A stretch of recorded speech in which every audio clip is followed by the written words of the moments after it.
अस्सलाम वालेकुम। मैं डॉक्टर मुजीबुल हसन और आपको खुशामदीद कहता हूँ अपने इस यूट्यूब के चैनल पर।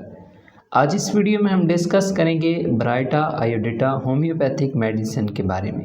ये मेडिसिन उन अशख़ास के लिए यूज़ होती हैं जो कि बॉडी वाइज काफ़ी ज़्यादा हेल्दी होते हैं, जो कि जिस्मानत वाइज काफ़ी ज़्यादा मोटे होते हैं और उनको गले की प्रॉब्लम काफ़ी ज़्यादा लंबे टाइम से रह रही होती है, जैसा कि टॉन्सिल्स वगैरह की प्रॉब्लम या फिर जो गले के गदूद आ जाते हैं उनके अंदर पस वगैरह की प्रॉब्लम उन्हें काफ़ी ज़्यादा रह रही होती है।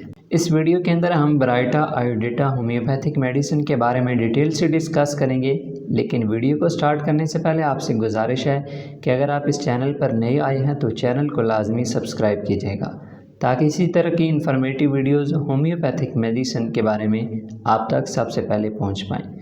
अब डिस्कस करते हैं ब्राइटा आयोडेटा होम्योपैथिक मेडिसिन के बारे में। जैसा कि मैंने बताया है कि ये मेडिसिन जो कि बॉडी वाइज काफ़ी ज़्यादा हेल्दी पीपल्स होते हैं उनके लिए यूज़ की जाती है, और दूसरे पे जिनको साथ टॉन्सिल्स की प्रॉब्लम काफ़ी ज़्यादा रहती है। अब ये जो टॉन्सिल्स की प्रॉब्लम होगी, जब पेशेंट अपना ब्लड टेस्ट कराएगा, ब्लड सीपी टेस्ट कराएगा, तो उसके अंदर जो ल्यूकोसाइट्स होती हैं जो कि हमें वाइट ब्लड सेल्स के नेम से देखने में मेरी होती हैं रिपोर्ट के अंदर, उनकी तादाद काफ़ी ज़्यादा बढ़ी हुई होगी।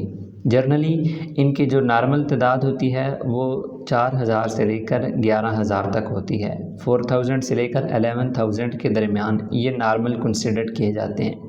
लेकिन जो ये पेशेंट होगा जिसको जो टॉन्सिल्स की प्रॉब्लम्स होंगी या फिर गले के गदूद के अंदर जो पस वगैरह की प्रॉब्लम होगी, काफ़ी ज़्यादा लंबे टाइम से रह रही होगी, उस तरह के पेशेंट्स की जो वाइट ब्लड सेल्स की ब्लड रिपोर्ट होगी वो काफ़ी ज़्यादा एबनॉर्मल होगी। जो वाइट ब्लड सेल्स काउंट होगी वो काफ़ी ज़्यादा बढ़ी हुई होगी। अब ब्राइटा आयोडेटा जो मेडिसिन है ये WBC काउंट जो एबनॉर्मल होगी उसको नॉर्मलाइज़ करने में भी अपना रोल प्ले करेगी, और उसके अलावा जो पेशेंट को टॉन्सिल्स की इन्फ्लेमेशन की प्रॉब्लम या फिर जो थायराइड्स ग्लैंड के इशू चाह रहा होगा उसको सॉल्व करने में, उसको नॉर्मल करने के अंदर अपना रोल प्ले कर रही होगी।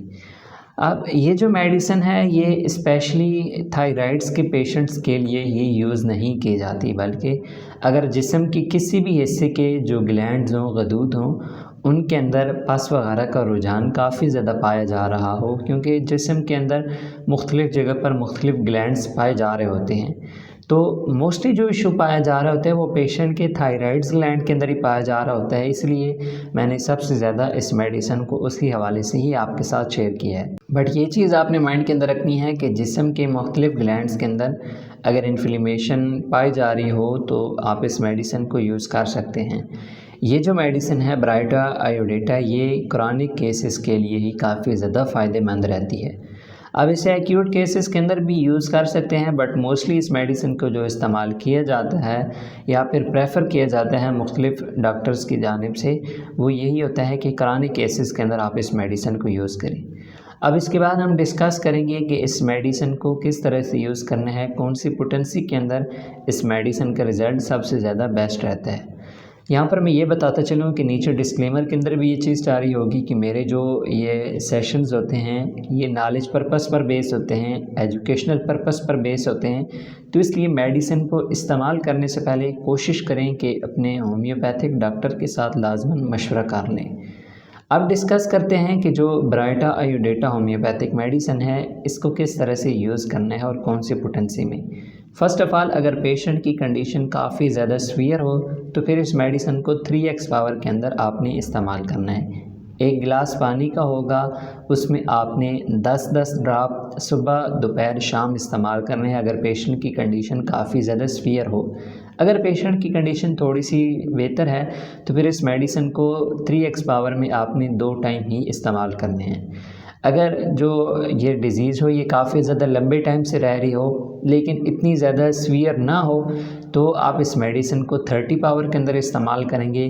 30 पावर में इस मेडिसिन के 5 ड्रॉप्स सुबह शाम इस्तेमाल करने होंगे।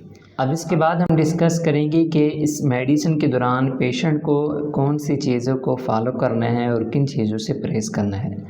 फ़र्स्ट ऑफ़ ऑल, जब भी किसी पेशेंट के ग्लैंड्स की प्रॉब्लम रह रही हो, चाहे थायराइड्स ग्लैंड की प्रॉब्लम हो, चाहे जिस्म के मुख्तलिफ ग्लैंड्स के अंदर इश्यूज़ पाए जा रहे हों, तो वो कोशिश करे कि एक तो गर्म पानी का ज़्यादा से ज़्यादा इस्तेमाल करें, मतलब कि बॉयल हुआ जो पानी होता है उसे ज़्यादा से ज़्यादा पिए।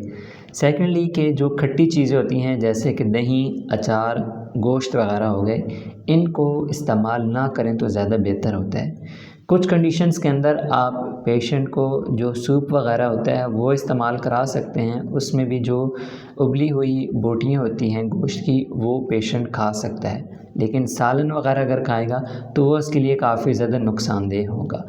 इसके अलावा ये जो पेशेंट होगा जिसको थायराइड की प्रॉब्लम काफ़ी ज़्यादा टाइम से रह रही होगी, स्पेशली वो दही वगैरह को इस्तेमाल ना करे। अगर दही वगैरह इस्तेमाल करेगा तो जो वाइट ब्लड सेल्स की काउंट बढ़ी हुई होगी उसके अंदर मज़ीद इजाफा देखने में मिल सकता है। अब इन चीज़ों को आपने लाजमन फॉलो करना है और फिर मेडिसिन को यूज़ करते हुए आप जल्द से जल्द सेहतयाब हो जाएंगे। आपका कोई भी क्वेश्चन हो ब्राइटा आयोडेटा होम्योपैथिक मेडिसिन के बारे में, आप कमेंट सेक्शन के अंदर पूछ सकते हैं। फेसबुक पेज का लिंक और इंस्टाग्राम के पेज का लिंक भी डिस्क्रिप्शन में अवेलेबल होगा। अगर आप इन्हीं दोनों प्लेटफार्म के ऊपर ये वीडियो देख रहे हैं तो लाजमन इन्हें फॉलो कर लीजिएगा। व्हाट्सएप का नंबर भी यहाँ पर साथ लिखा हुआ आ रहा होगा, तो अगर आप मेरे साथ डिटेल कंसल्टेशन करना चाहते हैं तो कुछ फ़ीस पे करने के बाद व्हाट्सएप के ऊपर आप मेरे साथ रब्ता कर सकते हैं। उम्मीद है आज की ये वीडियो आपको पसंद आई होगी। मिलते हैं नेक्स्ट वीडियो में, तब तक के लिए फ़ी अमानिल्लाह।